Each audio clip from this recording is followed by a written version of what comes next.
Hello fellow learners, here are the Group 5 members to discuss and provide knowledge about the immune system. What is immune system? Immune system is a network of biological processes that protects an organism from diseases.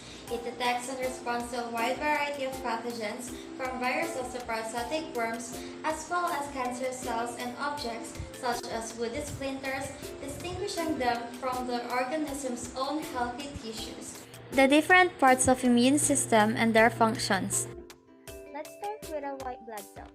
White blood cells are the key players in your immune system. They are made in your bone marrow and a part of lymphatic system. It moves through blood and tissue throughout your body, looking for foreign invaders, microbes such as bacteria, viruses, parasites, and fungi. When they find them, they launch an immune attack. White blood cells include lymphocytes such as B cells, T cells, and natural killer cells, and many other types of immune cells. The antibodies help the body to fight microbes or the toxin poisons they produce.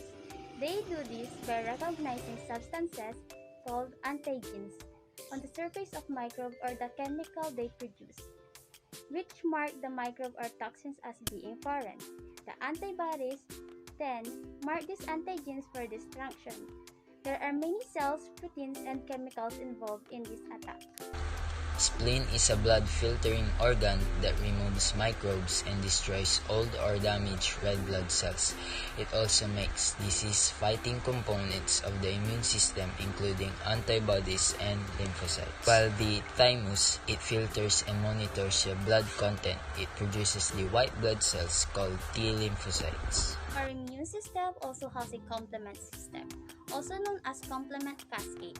It is a part of the immune system that enhances or complements the ability of antibodies and phagocytic cells to clear microbes and damaged cells from an organism, promote inflammation, and attack the pathogen cell membrane. We also have lymphatic system, which is a network of tissues and organs that help rid the body of toxins, waste, and other unwanted materials.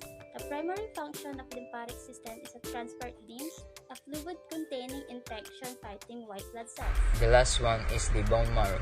The bone marrow is the spongy tissue in the hollow centers of a person's long bones. It is the blood cell factory. Healthy bone marrow releases blood cells into the bloodstream when they are mature and when required. Without bone marrow, our bodies could not produce the white cells we need to fight infection, the red blood cells we need to carry oxygen, and the platelets we need to stop bleeding. These are the possible diseases and disorders acquired. We have the autoimmune disease as the possible disease acquired in immune system. In autoimmune diseases, the body attacks normal healthy tissues. Experts don't know why. It's likely a combination of person's genes and something in the environment that triggers those genes. There are 3 common autoimmune diseases, and these are type 1 diabetes, rheumatoid arthritis, and lupus. Type 1 diabetes is most likely to occur from an immune system reaction. This reaction causes the body to attack its own insulin-producing beta cells in the pancreas. It usually appears first in the children and young adult, but it can emerge at any age. There is no cure for type 1 diabetes. However, with the medical help, people can manage the condition and lead a full and active life. Rheumatoid arthritis is a chronic, progressive, and disabling autoimmune disease. It causes inflammation, swelling, and pain in and around the joints, and can affect other body organs. Rheumatoid arthritis usually affects the hands and feet first, but it can occur in any joints. It usually involves the joints on both sides of the body. And lupus is a disease that attacks body tissues including lungs, kidneys, and skin. Many types of autoantibodies are found in the blood of people that has lupus. This is an example of immune deficiency that is present at birth. Children are in constant danger of infection from bacteria, viruses, and fungi. This disorder is sometimes called bubble boy disease. Children with SCID are missing important white blood cells. This disease is deadly without treatment. Your immune system can be weakened by certain medicine. For example, this can happen to people on chemotherapy or other medicine used to treat cancer. It also happens to people after organ transplant who take medicine to prevent organ rejection. Also, infection such as flu, virus, mononucleosis, and measles can weaken the immune system for a short time.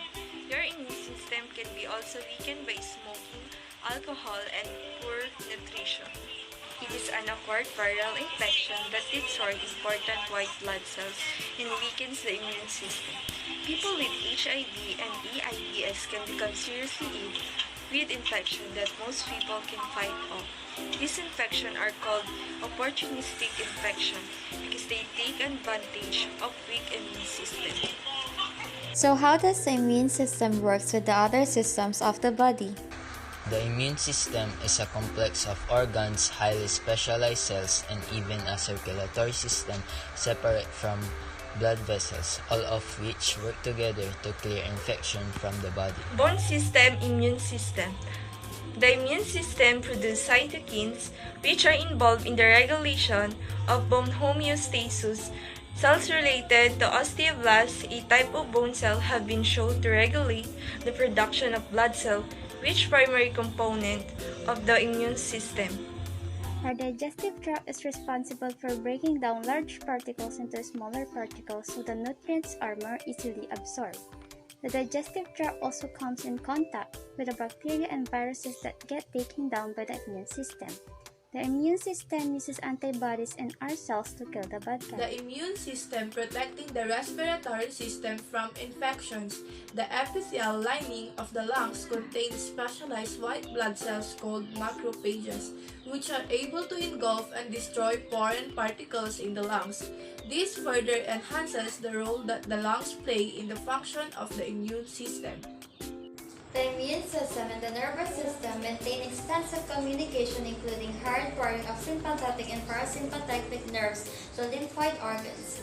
Neurotransmitters such as acetylcholine, norepinephrine, vasoactive intestinal peptide, substance P, and histamine modulate immune activity.